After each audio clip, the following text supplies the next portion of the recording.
गुरुदेवो भव आचार्यदेवो भव अतिथिदेवो भव।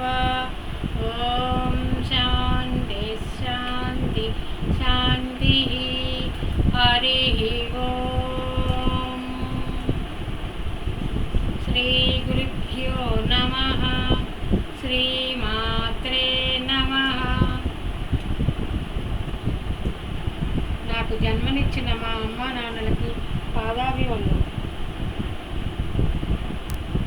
అమ్మ ప్రేమ కన్నా కమ్మదనము లేదు, తెలుగు భాష కన్నా తేనె లేదు, తెలుగు భాష కన్నా తేనె లేదు, దీన సేవ కన్నా తీర్థయాత్ర లేదు, దీన సేవ కన్నా తీర్థయాత్ర లేదు, దైవ భక్తి కన్నా ధనము లేదు, దైవ భక్తి కన్నా ధనము లేదు. మనము శ్రీ లలిత సహస్రనామాలకి వివరణ అర్థం చెప్పుకుంటున్నాము. ఇంతకుముందు 270 నామాలకి చెప్పుకున్నాము. ఇప్పుడు 271వ నామం.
మనం ఇప్పుడు 271వ నామానికి అర్థం చెప్పుకున్నాం.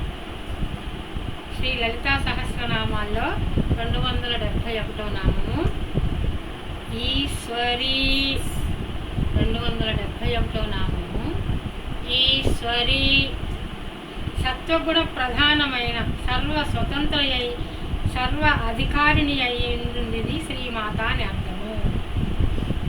ఈశ్వరి అంటే సర్వతంత్ర అంటే సర్వ అధికారం కూడా అమ్మవారికే ఉందంట, శ్రీమాతకి. ఈశ్వరుడు అనగా స్వామి, సర్వస్వతంత్రుడు, కర్తవ్యము కర్తృత్వము లేనివాడు, ఇచ్ఛాక్రియలు కూడా లేనివాడు, శుద్ధ సత్వమైన చైతన్యము, మాయ చేత కూడా బంధింపబడనివాడు, జీవులకు శరణ్యమైన వాడు, దేవాసుల భావములకు అతీతుడు. అయితే ఈశ్వరి అంటే ఈశ్వరుడు అనగా సర్వస్వతంత్రుడు అంట. ఆయనకి ఇచ్ఛాశక్తి క్రియాశక్తి ఇవన్నీ ఏమీ లేవు. ఓన్లీ చైతన్య శక్తి ఒక్కటే ఉంటుంది అనమాట. దేని ఏ మాయ చేత కూడా బంధింపబడదు. జగదీశ్వరి శ్రీమాత. ఆమె యందు ఈ గుణములన్నీ ప్రస్ఫుటముగా గోచరించును. అమ్మవారందు కూడా ఈ గుణాలన్నీ ఉంటాయి.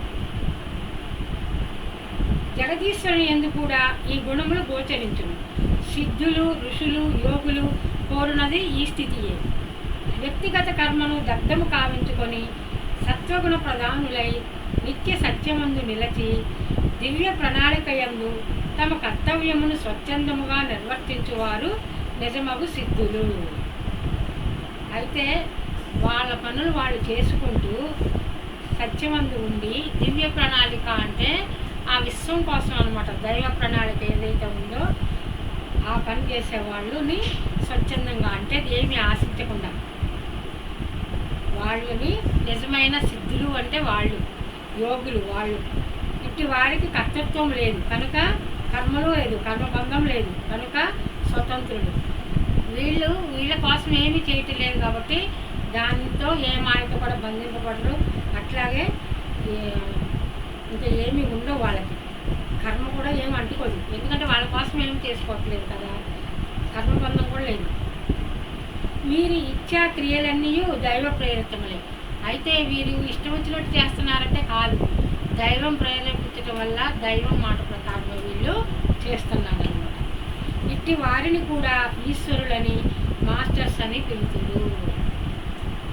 అయితే ఇట్టి వారినే మాస్టర్స్ లేదా ఈశ్వరులు అని పిలుస్తారు. ఇట్టి యోగీశ్వరులకు యోగీశ్వరి అయిన శ్రీమాతకు భేదం ఉన్నది. అట్లే ఇట్టి యోగీశ్వరులకు యోగీశ్వరుడైన శ్రీకృష్ణులకు లేక శ్రీ మహావిష్ణువుకు భేదం ఉన్నది. యోగీశ్వరుల ఆధీనమున మాయ ఉన్నది. అయితే భేదం ఉంది. అదే కృష్ణుడికి విష్ణువుకి అలా ఉండదు. కానీ మామూలుగా ఈ సిద్ధులు పొందిన యోగులకైతే ఆ భేదం ఉందంట. కానీ యోగీశ్వరులకు సిద్ధులు యోగులు దైవ మాయకు బద్ధులే. సనకసనందాదులు నారదులు త్రిమూర్తులు కూడా మాయబడిన సందర్భాలు ఉన్నాయి. ఇక ఇతరుల విషయం చెప్పనేలా.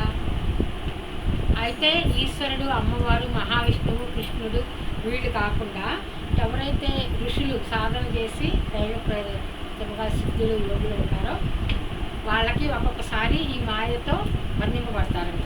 సనకసనందాదులు నారదులు త్రిమూర్తులు కూడా మళ్ళీ మాయ స్వరూపమును దాటి అందున్నది శుద్ధ చైతన్యమూర్తి అగు శ్రీదేవి.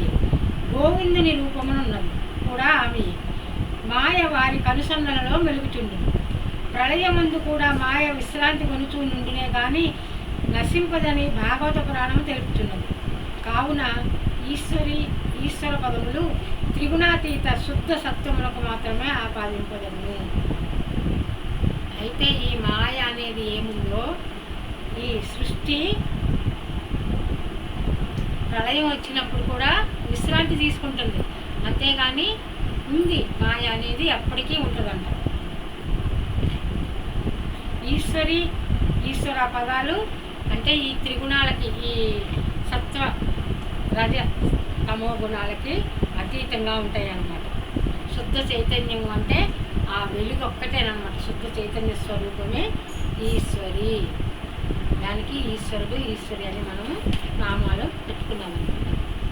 ఇప్పుడు 272 సదాశివ 272వ నామము సదాశివ. విస్తారమగు సృష్టి అందంతటా అన్నిటా సత్వప్రధానముగా నిండి ఉండునది శ్రీమాత అని అర్థము.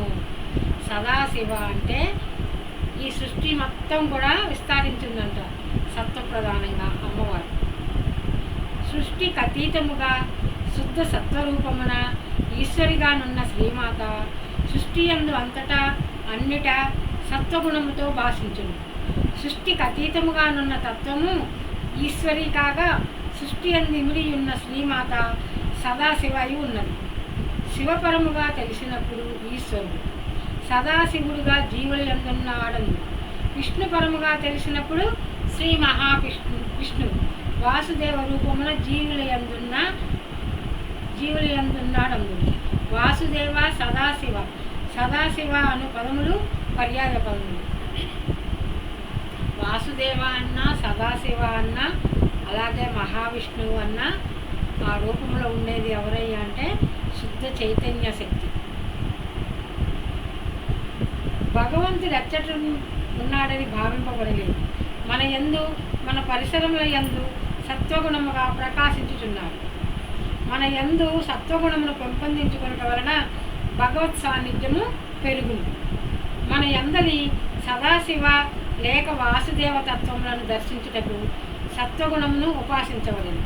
సత్వగుణమును 26 సద్గుణములుగా దైవాసుర సంపత్తి యోగము అను అధ్యాయమున భగవద్గీతలో తెలుపబడినది. వీరిని క్రమముగా ఉపాసించుట ఒక పద్ధతి. సత్వగుణ ప్రధానులకు సజ్జనులను ఆశ్రయించి వారి సాంగత్యముతో జీవించుట మరి ఒక పద్ధతి. దీని కొరకై సద్గురు సమాశ్రయనము వాసుదేవ సాన్నిధ్యమునకు ఇది ఒక్కటే మార్గమని భగవద్గీత భాగవత పురాణము బోధించుచున్నది. అయితే మనము సజ్జన సాంగత్యము చెయ్యాలి.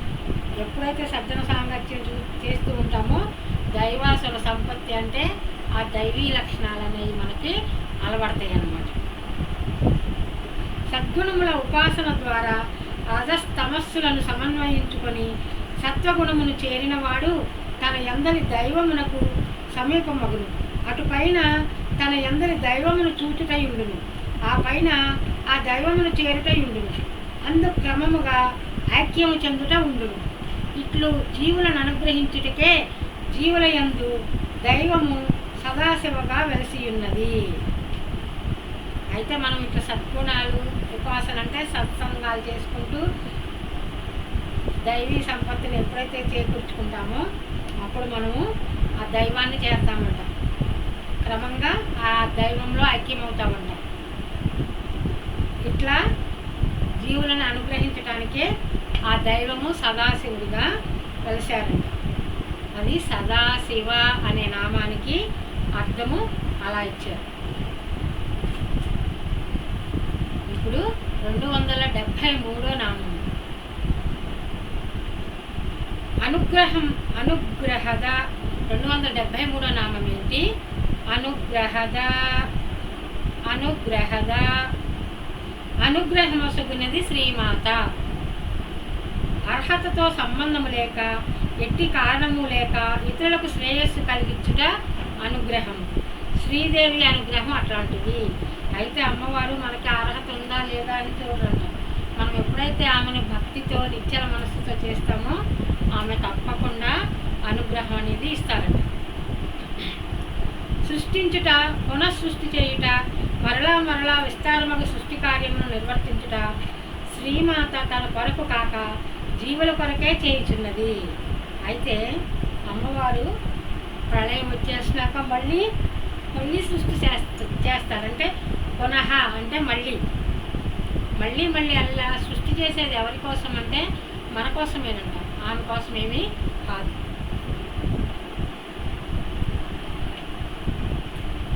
జీవులు చేయవలనని నిర్బంధం లేదు. ఆమెనెవరనూ శాసించడం లేదు.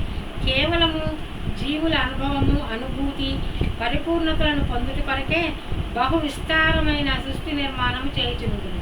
ఇది కేవలము అనుగ్రహమే. అయితే అమ్మకి ఎవరో చెప్తే సృష్టి చేయాలి లేకపోతే నేను చెయ్యాలని కాదంట. అంటే జీవులు ఏం చేస్తున్నారు, వస్తున్నారు, మళ్ళీ వాళ్ళు ఈ సాధన లేకుండా మళ్ళీ జన్మ తీసుకోవటానికి, మళ్ళీ ఈ మరణించినాక మళ్ళీ వెళ్ళి అయ్యో నేను అనుకున్నది ఏమి చేయలేదు, వెళ్ళి ఏం చేద్దాం అనుకున్నాను అది చేయలేదని వాళ్ళు బాధపడుతూ ఉంటే నేను మళ్ళీ ఈసారి జన్మ తీసుకుని చక్కగా అన్ని మంచి పనులు చేసి సత్సంగాలు చేసి అంటే దైవీ లక్షణాలు తెచ్చుకుని నేను అమ్మ దగ్గరికి వెళ్ళాలి అని మళ్ళీ కోరుకుంటుందంట.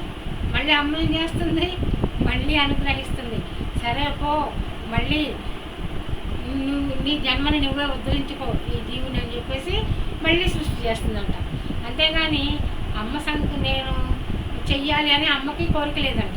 అలాగే ఎవరైనా నిర్బంధిస్తే కూడా చేయదు. కానీ కేవలము అనుగ్రహం. అమ్మని ఎవరైతే అలా ప్రార్థిస్తున్నారో సరే అని అలా మళ్ళీ పునఃసృష్టి చేస్తుందంట. అది అమ్మ యొక్క అనుగ్రహము. అనుగ్రహద అనే నామానికి అర్థం. జీవుల నిద్ర నుండి మేల్కొల్పుట, నిద్ర నొసగుట ఆమె అనుగ్రహమే. జీవులకు ఇచ్చా జ్ఞాన క్రియాలను వసగుట ఆమె అనుగ్రహమే. అన్నీ అంతేనండి. మనం నిద్ర నుంచి మేల్కోవాలంటే మనం మేల్కోలేము. లోన అమ్ముండి లేపుతుంది కాబట్టే లేస్తున్నాం. ఇక్కడ అమ్మ లేదనుకోండి, శివుడయ్య లేదనుకోండి, ఇంకా అంతే ఒక్క నిమిషంలో తీసి బయటేసేస్తాడు. ఎందుకంటే అప్పుడు ఇది కట్టి అయిపోతుంది అనమాట, శవం అయిపోతుంది. అందుకని అమ్మ అనుగ్రహంతోనే మనం అన్నీ కూడా మనకంతా నడుస్తుంది జీవనం. భావనలు కలుగుట, భాషణ చేయుట కూడా ఆమె అనుగ్రహమే. ఇప్పుడు నేను చెప్తున్నాను, చదువుతున్నాను, ఈ భాషణ ఉంది అంటే అమ్మ అనుగ్రహం ఉంది. లేకపోతే ఈ విజయలక్ష్మి వల్ల ఏమి కాదు, జీరో. అనుగ్రహమే. విచక్షణము, వైరాగ్యమును, సద్బుద్ధిని, సాన్నిధ్యమును ఇచ్చుట కూడా అమ్మ అనుగ్రహమే. మనకి మంచి సద్బుద్ధి, అలాగే సజ్జనుల సాంగత్యము, అలాగే వైరాగ్యము, ఇవన్నీ కూడా మనకి అమ్మ అనుగ్రహంతోనే ఇస్తుంది. మనకి పంచభూతాదులు, గ్రహ గోళాదులు, దేవతలు, అంతరిక్ష దేవతలు, దిక్పాలకులు వారి వారి ధర్మములను ఆమె ఆధారంగానే నిర్వర్తిస్తున్నారు. అట్లాగే దేవతలందరూ కూడా ఈ గ్రహంలో సూర్యుడు, చంద్రుడు, శని అందరూ కూడా ఎవరు అనుగ్రహంతో పనిచేస్తున్నారు? అమ్మ అనుగ్రహంతోనే పనిచేస్తున్నారు. ప్రాణుల యందు ప్రాణ ప్రవృత్తులుగా నర్తించున్నది కూడా శ్రీమాతయ్యే. మనలో కూడా ప్రతి కణములో కూడా ప్రాణం ఉండబట్టే కదా మాట్లాడుతున్నాము, నడుస్తున్నాము, తింటున్నాము, వెళ్తున్నాము, పనులన్నీ చేస్తున్నామంటే అమ్మ ప్రతి కణములో కూడా అమ్మ ఉండి ఆ శక్తినిచ్చే చేపిస్తున్నాము. ఆమె అనుగ్రహం లేనిదే క్షణమైనా గడవదు. ఇంకా క్షణం ఎట్లా గడుస్తుందో అమ్మ లేకపోతే లేదు, అయిపోయింది, తీయండి, బయట వేసేయండి, శవమే అంటారు. అంటే ప్రతి కణములో ప్రతి క్షణము అమ్మ ఉండి ఈ దేహాన్ని నడిపిస్తుంది. కానీ జీవులు అహంకారులై దీనిని గుర్తించరు. నిజమే కదా ఇప్పుడు జరుగుతున్నది. మనకేంటంటే అహంకారం, ఇదంతా నా తెలివి, ఇదంతా నా గొప్పే, నేనే చేస్తున్నా, నేనే కనుక్కున్నా, దీన్ని నేనే తెలుసుకున్నా అని అహంకారం పోతున్నారు. గుర్తింపకున్నను, ధిక్కరించినను, కృతజ్ఞత చూపినను అట్టి వారి యందు శ్రీమాత తన సాన్నిధ్యమును ఇచ్చుచున్నది. మనము కృతజ్ఞత అంటే విశ్వాసము లేకుండా అన్నమాట. మనకి చేస్తున్నా కూడా ధిక్కరించిన మా గొప్పే అని అమ్మను తెలుసుకోకుండా ఉన్నప్పటికీ కూడా ఆమె సాన్నిధ్యం మనకిస్తుంది. అంటే అమ్మ ఎంత ప్రేమ అండి! ఇంతకు మించిన అనుగ్రహం లేదు. అనుగ్రహద అను నామము ఆమెకే చెందింది. ఈ నామం ఆమెకి ఎందుకు వచ్చిందంటే మనం అన్ని పిచ్చి చేష్టలు చేసిన, అమ్మను ధిక్కరించిన, నా గొప్ప అని అహంకారం పోయిన ఎన్ని చేసినా కూడా అమ్మ అంత ప్రేమతో మనల్ని రక్షిస్తుంది. రక్షించడంతో పాటు శిక్షించడంతో కూడా జీవులను అనుగ్రహించుతూనే ఉండును. ఆమె శిక్షించుట కర్మక్షాళనం కలుగు. అయితే ఆమె రక్షించుతూ ఉంటుంది. కానీ ఇంకా మితిమీరి చేసి ఇంకా విర్రవీగి మొత్తం వేరే జీవులను కూడా బాధ పెట్టినప్పుడు అమ్మ శిక్షిస్తుంది. ఎందుకు అంటే కర్మ ప్రక్షాళనం చేసేయాలి. కర్మక్షాళనం అంటే అది చెడు కర్మలు ఎక్కువ అయిపోతున్నాయి, అప్పుడు ఆ జీవుణ్ణి తీసేస్తుంది అన్నమాట. అది అనుగ్రహ అనే నామానికి అమ్మ నామము అందుకొచ్చింది అన్నమాట. ఇప్పుడు 274వ నామం పంచకృత్య పరాయణ. 274వ నామము పంచకృత్య పరాయణ. పంచకృత్యములు సదా నిర్వర్తించుట యందు నిమగ్నమై ఉండినది శ్రీదేవి. పంచకృత్య పరాయణను అష్టాక్షరీ నామమునందు పరాయణత్వము ప్రధానమైన భావము. పరాయణమనగా అభీష్టము, హెచ్చు తగ్గులు లేని ఒకే రకమగు ఇష్టము. పారాయణము అను పదములకు కూడా అర్థం ఇది. ఒకే రకమగు ఇష్టముతో శాశ్వతముగా పనులు చేయుట పరాయణత్వం అగును. ఇష్టమున్నప్పుడే ఇది జరగగలదు. ఇష్టములు అయిష్టముల ఆధారముగా మానవుల పనుల యందు శ్రద్ధ అశ్రద్ధ గోచరించను. ఇష్టమున్న చోట శ్రద్ధ ఉండును. ఇష్టమునందు బలవంతం ఉండదు. తప్పక చేయుట అను భావం ఉండదు. చేయవలను కదా, కర్తవ్యము కదా అను బరువగు భావములు ఉండవు. ఇష్టము కనుక చేయుట ఉండును. ఇష్టము కనుక కష్టం అనిపించదు. ఈ ఇష్టం ఏర్పడుటకు కారణం ఉండదు. అయితే ఇష్టం ఏర్పడటానికి మనకి కారణం ఉండదంట. ఏదైనా అక్కడ మనకి ఇష్టం ఉంటేనే ఏదైనా శ్రద్ధగా చేస్తాం. మనకి ఇష్టమైన లేని పని బలవంతాన్ని ఎవరైనా చేపిస్తున్నాను అనుకోండి, ఏదో చేసాంలే అన్నట్టు మొక్కుబడిగా చేస్తారన్నమాట. పిల్లవాడు ఆడుకొనుట, పెద్దలు మాట్లాడుకొనుట చేయదు. ఎందుకని ప్రశ్నించినా సమాధానం ఉండదు. తీపి ఇష్టమైన వారిని నీకు తీపి ఎందులకు ఇష్టమని ప్రశ్నించినచో సమాధానం ఉండదు. కావున ఇష్టము అకారణమగుచున్నది, నిష్కారణమగుచున్నది. దీనినే పరమ ప్రేమ అందురు. కారణం ఉండి ఇష్టపడినప్పుడు అది పరమ ప్రేమ కాదు. ఇందువలన నాకిష్టము, అందువలన నాకిష్టము అని సమాధానం ఉన్న చోట కారణం ఉంది. సామాన్యంగా జీవులందరూ కార్యకారణ సంబంధముగానే ఇష్టపడుతుంది. అంతే కదండి, మనకి ఇష్టము అంటే కార్యకారణం అంటే మనకి వాళ్ళతో అవసరం ఉంది, అక్కడ కారణం ఉందన్నమాట. ఇప్పుడు మన కుటుంబాలన్నీ కూడా అంతే, తల్లి తండ్రి అంటే వాళ్ళ బిడ్డ కాబట్టి ప్రేమ, ఎందుకు వాళ్ళని పెంచి పెద్ద చేయాలి, మళ్ళీ మనం చూస్తారు, మనకి పేరు చేస్తారు. అలాగే ఏ సంబంధమైన కార్యకారణంతోనే జరుగుతున్నాయి. ఇది లౌకికం. ఇంకా లౌకికంగా ఆ కార్యకారణం లేకపోతే ఈ బంధాలు ఇవి లేకపోతే ఏ పని మనం చెయ్యము, ప్రేమతోటి ఇష్టంగా చెయ్యము. దీని ఎందు ఇవిడి ఉన్నవారు అన్నిటికంటే కారణములు వెతుకుతుందరు, సతమతం అవుతుందరు. అయితే మనం దాంట్లో ఉన్నాం కాబట్టి మనం ఏంటి, మన మీద ప్రేమ చూపించలేదు, మనం ఎంత కష్టపడి చేసాము, ఇట్లా చేసాము అని ఆలోచించి దాని గురించి సతమతం అవుతామన్నమాట. మహాత్ముల కార్యములు ఎక్కువగా నిష్కారణములై ఉండును. ఇప్పుడు ఈ పరమ గురువులందరూ కూడా వాళ్ళ నుంచి ఏ బంధము లేదు, ఏమీ ఆశించరు, నిష్కారణంగా. అంటే అందరూ బాగుండాలి అనుకుంటారన్నమాట. అవి లౌకికులకి అంతుపట్టవు. ఈ లౌకిక ప్రపంచంలో ఉన్న వాళ్ళకి ఎందుకు చేస్తున్నారు అన్నట్ట, అదో పిచ్చాడులే అలా అనుకుంటారు కొంతమంది. అర్థం చేసుకునే వాళ్ళు చాలా తక్కువ అనమాట. ఒక 1%, 2% ఉంటారు. మిగతా వాళ్ళందరూ వేరే వేరే మాట్లాడుకుంటారు, వేరే వేరే పేర్లు పెడతారు. శ్రీమాత ఇష్టమును కూర్చి తర్కించుట వ్యర్థము. ఆమె మహాత్ములకు త్రిమూర్తులకు కూడా గమ్యము. ఆమె నిరంతరము పంచకృత్యముల యందుండి ఇష్టపడి ఉండును. సృష్టించుట, వృద్ధి చేయుట, రక్షించుట, అనుగ్రహించుట, ఈ పంచకృత్యాలు అనేవి ఆమెలో ఉన్నాయి. సృష్టిని తనలోనికి తిరోధానం అంచుట, 5 విధములకు కార్యములను నిర్వర్తించుట యందు పరాయణ అయి ఉండునని ముందు నామములలో తెలుపబడినది. ఈ కృత్యములు నిర్వర్తించుట యందు ఆమె తత్పర్య అయి ఉండును, పరమానందము పొందుచుండును. గంపెడు పసిపిల్లలు గల తల్లి పిల్లలందరినీ అహర్నిశలు ప్రేమతో పెంచుచుండును. అంటే గంపుడి మంది అంటే ఒక 10 మంది 20 మంది ఎంతమంది పిల్లలు ఉన్నా కూడా ఆ తల్లి ఎలా పెంచుతుంది, పరమ ప్రేమతో. అహర్నిశలు అంటే 24 గంటలు వాళ్ళ మీదే దృష్టి పెట్టి పెంచుతుంది అన్నమాట, ప్రేమతో. ఆమెకు చాకరీ అనిపించదు, నిద్ర లేకపోయినా తిండి లేకపోయినా ఆమెకేమి బాధ అలసట అనిపించదు. చూచువారికి మాత్రము చాలా చాకరీ చేయించినట్లు భావన కలిగింది. చుట్టూ చూసే వాళ్ళకి ఏమనిపిస్తుంది అంటే, మరి అంత పిచ్చేంటి, పిల్లలేనా, ఆమె ఆరోగ్యం చూసుకోవాలి కదా, ఆమె తినదు పడుకోదు, ఎంతసేపు వాళ్ళనే అంటది అని ఈ చుట్టూ ఉన్న లౌకికులు అనుకుంటారు. ఇక్కడ కానీ అమ్మ ప్రేమ ఎలా ఉందంటే, పిల్లలు తింటే చాలు, పిల్లలు పడుకుంటే చాలు, వాళ్ళకి అనారోగ్యం రాకూడదు అనుకుంటారు. తన గురించి అసలు ఆలోచించదు.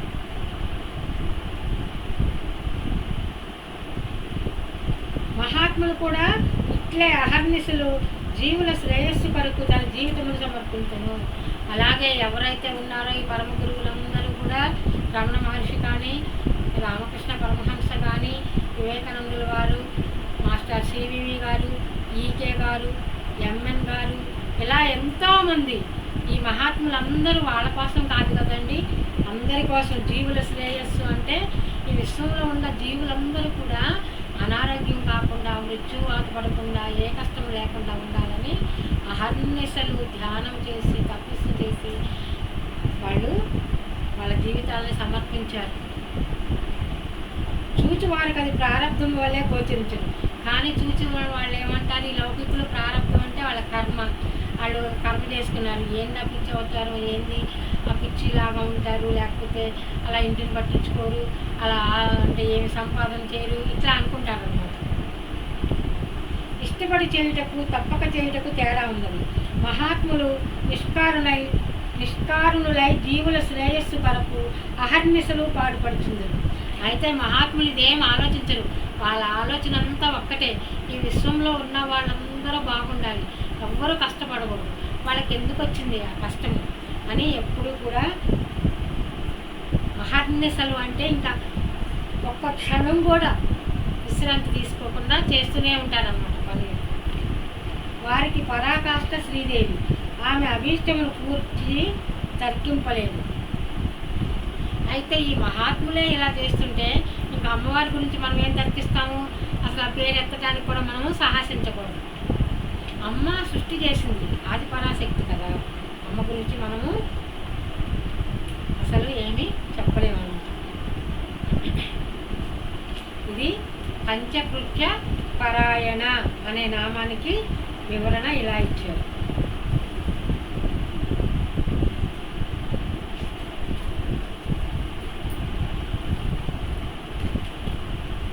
ఫస్ట్ టైం ఈ వీడియో చూసే వాళ్ళైతే సబ్స్క్రైబ్ చేసుకోండి,